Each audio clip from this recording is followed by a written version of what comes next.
I think Flathead is best experienced if you know very little, if nothing about it. So I'm going to say off the top, if you like weird indie horror games, Flathead should be on your radar. It's strange and mysterious, occasionally really mean, but definitely fun. However, I've got some stuff I'd like to say about it, so from here on is spoiler territory. Even though with a game as surreal as Flathead, I'm not sure how much spoiling would actually ruin the experience. If you asked me what Flathead is about, I'd be hard-pressed to give you an exact answer. Cryptic tapes speak of dangerous investigations, scientists gone missing, and some kind of structure. A building that apparently houses liminal spaces and strange creatures. But for Flathead to creep you out, I'd doubt much exposition is needed. Developed and published by composer and game designer Tim Oxton, Flathead inhabits a space in the midst of a bit of a renaissance. Between developers like David Szymanski and Mike Klubnicka, indie horror might be better than ever. Just in the last few years, more than a few short but extremely potent horror games have released that I would consider among my favorite horror games of all time. Flathead specifically is reminiscent of Klubnicka's Buckshot Roulette, which takes Russian roulette, a simple game of chance, and accentuates the horror with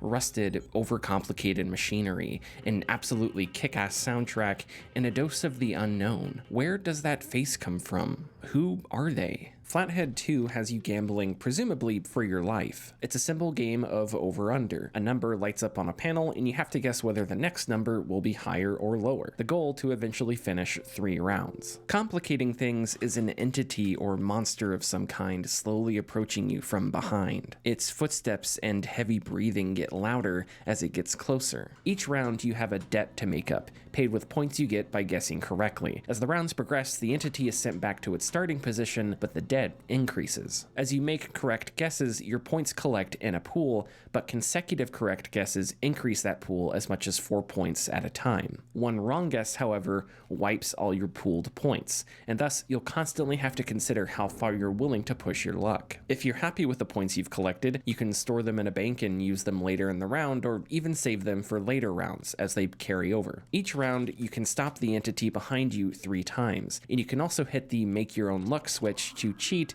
and have the machine eliminate numbers one at a time until only the answer remains. Doing this is tense. An alarm sounds from somewhere, and the entity's footsteps become noticeably faster. So Flathead takes a relatively straightforward and simple game and adds just enough nuance to make it dynamic and interesting. But where Flathead builds terror the best is in its atmosphere and environments. When you start the game, you're warped into a strange room and strapped to a chair. Who you are, or what you are, is unknown. To your left is a foggy window with the sound of rain hitting outside. In front of you is a table that acts as a tutorial, and above it a black substance of some kind. The substance appears to partly mirror the main character sitting in the chair, but there is something else inside it as well. To your right is the lever that starts the game, and an incredibly unsettling image of a woman with a haunting stare. Behind you is a door and a collection of tapes, which unlock as you play the game. These tapes provide a few answers about what's going on, but they'll likely leave you with more questions. There's so much art and design here I absolutely love. Like Buckshot Roulette or Iron Lung, Flathead leaves you at the mercy of machines that are somehow both overcomplicated and rudimentary. Some pieces of Flathead's over-under machine are analog, while others seem digital. It feels like someone smashed together a Cold War-era computer used for aiming nukes with an old carnival attraction. Flathead's spaces are lopsided and don't make sense. What appears to be a dummy sits to your right and lifts its head when you pull the lever. But why is it controlled by a tape reel that runs outside its body? How does it work?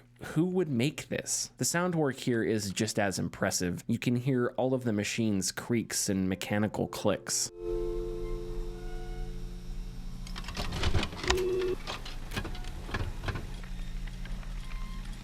Flathead's dilapidation, its overcomplexities and inefficiencies make it terrifying. This is a machine that should not exist, but does, set in a room that is equal parts endless black void and narrow hallway. Despite these things, I desperately want to know more about what's going on. I wish I could get up off the chair and see what's beyond the window, or what, if anything, lurks out in that void. What little info is gleaned about Flathead comes from its tapes, but most of it is vague and incomplete. The most prominent story is that of an unnamed scientist who serves as a narrator of sorts. In the narrator's journals, which are excellent pieces of voice work, he says he began journaling as a way to de-stress, and mentions the construction of a particle accelerator, a project he is, at first, skeptical of. Eventually, the narrator comes around, saying the accelerator will lead to scientific revelation, but before we get to know him more, he's hit with a dose of lethal radiation in a mysterious accident. The narrator's decline is tracked by his journals.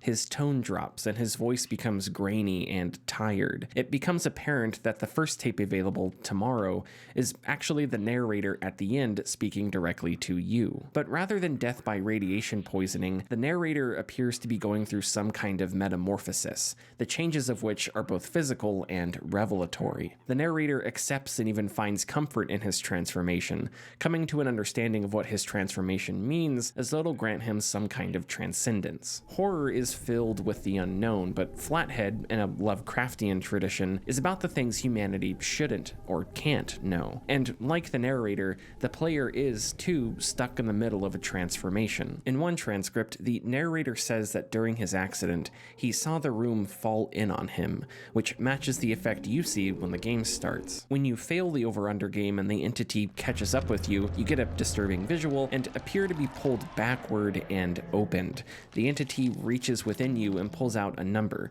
giving you one more chance to continue the game or get a game over. If you fail again, you appear in a new room and watch a giant arm consume you. A brief shot of sloshing organic material flashes on screen, and you appear back in the chair. All this seems to match what the tapes call cellular regurgitation, which happens to lost scientists. A wrinkle in Flathead's horror is that it's paired with a tinge of science fiction. The beings that inhabit Flathead's structure communicate via spectrograms, which are visual representations of audio frequencies. Hiding messages in spectrograms is not science fiction, it's entirely possible. Famously, Doom 2016 had a few Easter eggs embedded in its soundtrack. Out of curiosity, I plugged the audio from Flathead's tapes into Audacity just to see if anything had actually been hidden, but as far as I could tell, there was nothing. Just really creepy sounds. For the scientists, why Flathead's beings communicate this way is a mystery, but I'd speculate it has something to do with a barrier in space-time humans can't cross, at least not on their own. If you successfully complete 3 rounds, Flathead ends with a black hole emerging from nothingness and growing until the game cuts to black and you're taken to the score screen. Narratively, this black hole is the gateway to the realm of Flathead's monsters, and transcendence is the reward for completing their game. But what is gained from this transformation is left unknown. The cosmic truths of Lovecraftian horror are often so incomprehensible to humans that they instill insanity into those who look. But for Flathead, knowing the unknowable is possible. It's just hidden in the fabric of reality, and earning that knowledge requires rebirth and violent transformation. Perhaps with horror more than any other genre of games, substance takes a backseat to style. This may be partially true for Flathead, but I wouldn't go so far as to say it lacks any substance. Flathead feels torturous and voyeuristic. That mannequin in its absent-minded smile stares right at you. That woman in the intro room also stares right at you. There's a stack of old TVs to the left showing someone in the middle of a creepy laugh. You appear to be strapped to a chair, and rather than just earning points, you have to pay back a debt. It's exploitative and predatory.